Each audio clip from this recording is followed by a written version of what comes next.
ditching all of the layers completely, though. They're heading into the ocean for a swim, taking off the coats, the hats, the gloves, and getting right into the water. We'll check in now with Jacob Murphy. He's live at Southern Maine Community College ahead of today's Polar Dip and Dash. Jacob, what's going on down there? Do you dip, dash, then dip? How does it all work? Yeah, well, you're exactly right. You're both running and you're going to be doing a polar plunge. So you're kind of getting a 2-for-1 deal this morning at the Polar Dip and Dash. You start off doing the 5K.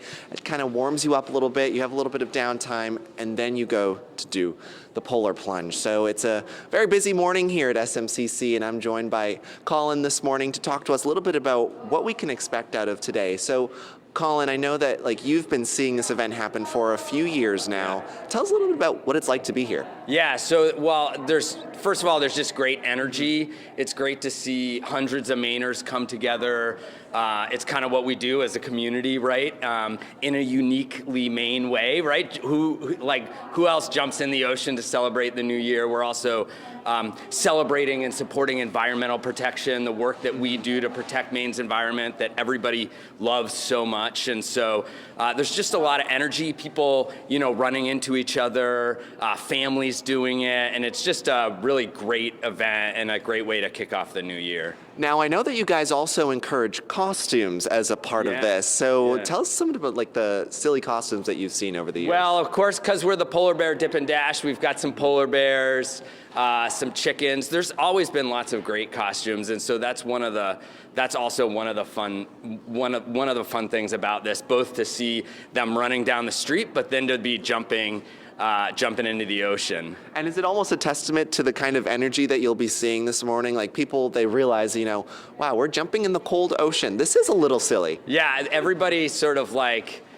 pauses a little, but I think because you've got this big group of people going, they just, everybody just runs right in. But I think you're right. Everybody, folks do it the way that they do as kind of Mainers do, whether it's in costume or a silly hat or all bundled up, So if anyone's watching this morning and they're interested in possibly coming on by, it's not too late. Yeah, no, it's not too late. The run kicks off at 9.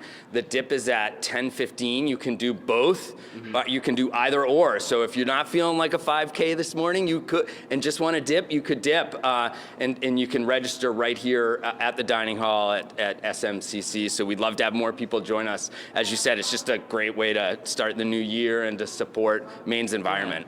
Although I feel like the run would be actually a great way to kind of prepare yourself for the, get the blood flowing a little bit. To warm up, exactly. Yeah. And sort of get those nerves out. But I'll tell you, having done it, it's just, it's refreshing. It wakes you up. It's just kind of a great thing. It's a great way to sort of challenge yourself and to start the new year. All right. Thank you so much, Colin. We really appreciate it. Great way to ring in 2026. Happy New Year. Live in South Portland, I'm Jacob Murphy for Maine's Total Coverage. All right, Jacob, what are you thinking? Are you dashing? Are you dipping? Both? How do you feel this morning? Oh, don't challenge me this morning. It is very windy. We'll see. Well, good luck with whatever you decide. You got a few hours to convince yourself one way or the other. We'll check back.